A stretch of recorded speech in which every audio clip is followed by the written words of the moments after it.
Well, currently 1 in 140 people in Los Angeles get COVID, and the stats say that it might even go to 1 in 100 or 1 in 70 if we don't take some action pretty quickly. We're not in a good space right now, but in general, what's happening in Los Angeles? Well, we've seen a surge in the number of positive cases and also a surge in hospitalization. So that's where we're starting to get concerned, and that's where we're sort of rolling back. We've heard our governor and our Mayor Garcetti talk about sort of the dimmer switch. And when we see this increase in cases, we want to kind of dial back because we don't want the infection to spread and then also impact the hospitals. There's some very, very simple things that people can do, and obviously the most important part that has been determined is wearing a face covering. How do they help? Face coverings, when you talk, when you're just normally talking, your nose and your mouth put out little droplets. We know that the virus is spread in those droplets. And just talking back and forth, I'm standing next to you, and if you have COVID and I don't have a mask on and the person talking to me doesn't have a mask on, I'm breathing that in. Well, I have a whole bunch of masks here, and does any of it matter? Does it matter what they are? I've got, the disposable one that you see around a lot. I've got, a custom cloth one that was designed for me by a dear friend. I've got, a very basic cloth one, and then I've got one that's called a KN95. So does any of this matter? They're all good. They're starting to do some studies. The cotton masks that have sort of more than one layer are the best. So that's actually the homemade ones with the layering. Nice. Is really, really effective. When you're taking your mask off, take it away because the front of your mask is considered to have the virus on it. It's infected. When you're done wearing your mask for the day, if it's cloth, you need to wash it. The KN95 is not the medical grade one, but No. it kind of has the same numbers. And those masks are a little more sturdy than the blue mask there, and you can actually put those in like a paper sack, put them over on the side, and then reuse them until they get wet or soiled. I've seen a lot of people wearing their face covering and their mask, but sometimes they put them down below their nose. I'm sure that's for physical comfort, but are you completely eliminating all of the benefit of wearing a mask if you're not wearing a mask properly? Pretty close to it. Yeah. Because when you're talking, you're breathing, and those same droplets come out of your nose, more out of your mouth. There's, you've mitigated or taken away some of the risk, but when you don't cover your nose and your mouth, it's not the proper way to wear a mask. The idea of wearing a mask, a lot of cities now, or some cities I should say, are saying that you will be cited if you do not wear a mask outside. I thought inside was sort of required, outside because of just the nature of being in an outside environment, it's not as necessary. Where's the line where you should wear a mask? The only place you should not wear a mask is your own home, when you're around your own family members. And when you walk outside of your house, put your mask on. So out walking the dog.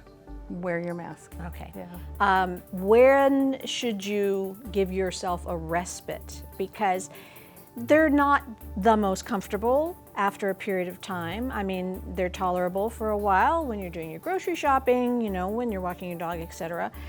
When should you, just from a health standpoint, because I know a lot of the resistance is, you're breathing your own exhale. That's not so good for you. You need to breathe in fresh air. When should you give yourself a little bit of a respite? It's okay to have a mask on, and you're not going to hurt yourself by breathing in your own air. CO2. Right, it's okay. That's not a harm.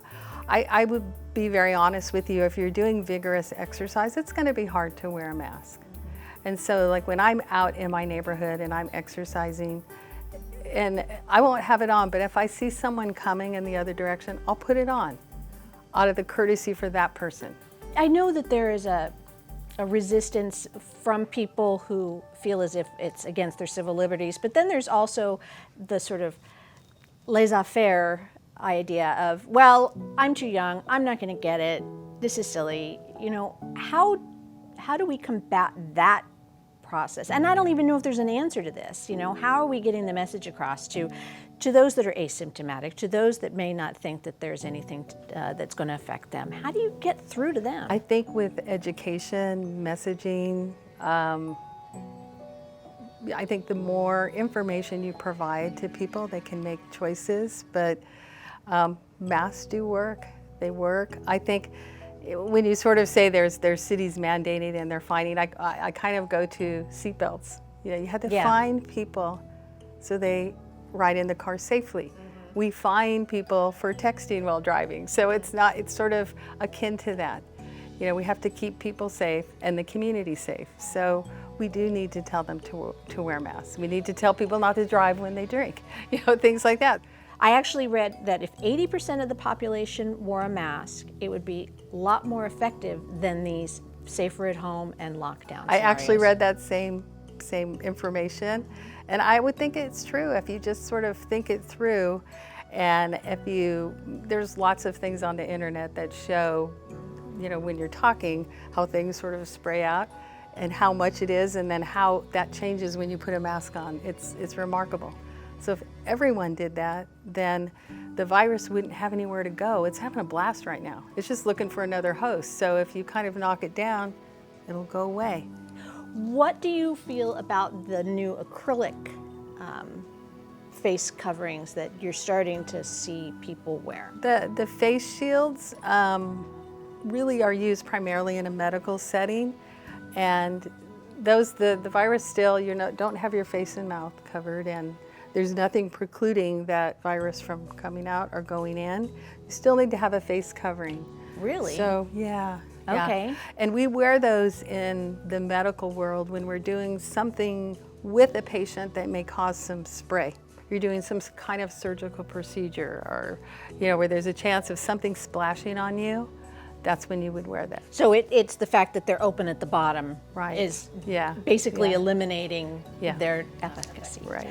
Interesting, because I've seen more people just at the store wearing those than I had a couple weeks ago. So, all right. Well, now the cases are expanding exponentially, but once someone has been tested and they have actually been determined that they have it, now there's this whole issue of contact tracing. How is that working, and how is it going to help? Public health has used this for a very long time. For example, with tuberculosis, somebody comes down with a communicable infection, something that can spread to other people. You have to figure out where they have been and who they've been with. So when we're doing this contact tracing, we ask, for example, in the work setting, when was the last day you were at work? Who was near you? Did you have a face covering? Did everybody else have a face covering? What's going on at home? Where have you been? So you start to do this circle of who they were around immediate, longer than 15 minutes. Okay, less that's than the 6. line? Yep. Okay. The CDC has defined that as 15 minutes at least without a face covering. So, you know, you're at the bar talking with a friend, you're talking back, well, you're there for 2 hours. That's an exposure. So we have to isolate that person for 14 days. Has there been any variance in that 14 days? The 2-week mark has been what we have learned from the very beginning. So we know if you're going to become ill, you will become ill in those 14 days. Within 14 days. Is there a variance in there at all? There absolutely is. A lot of people will start to feel symptoms on day 5. Okay. So you could test somebody on day 5 and know what's going on, and 60% of the time they'll be positive. But if you wait till day 11, you're going to go up to about 90% to see where they're at.